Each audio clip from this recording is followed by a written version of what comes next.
এই যে এটা 7 আপ হাফ লিটার, হ্যাঁ 500 ml 7 আপ বুঝছেন। এই 7 আপটার দাম 50 টাকা করে লাইছে।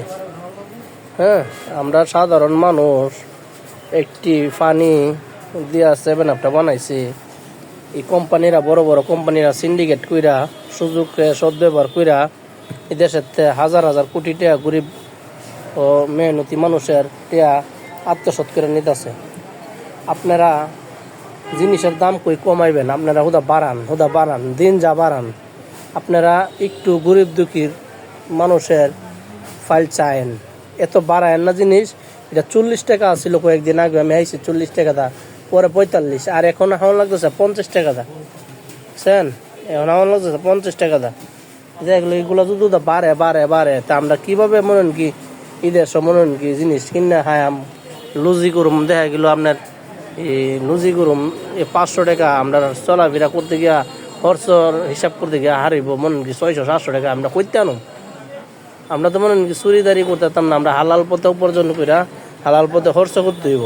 তা যারা যারা বেশি বেশি টাকার মালিক, বড় বড় কোম্পানি, আপনারা বেশি লাভের চিন্তা না কইরা লাভ করেন। লাভ তো করবেন, ব্যবসা চালাইতে গেলে লাভ না করলে ব্যবসা টিকবো কইরা, এগুলো কম করেন। আর আমাদের বর্তমান সরকারের উদ্দেশ্যে বলতেছি, আপনারা একটু তদারকি করবেন, তদারকি নেবেন।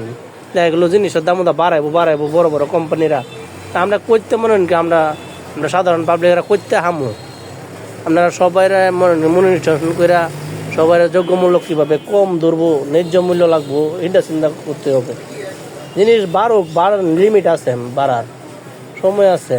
দেশের অর্থনীতি দুর্বল, জিনিসের দাম কম লাগবেন।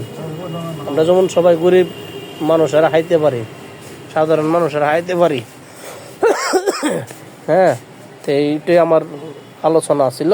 আপনারা এটা বিশেষ করবেন আর জিনিসটা বিবেচনা করবেন।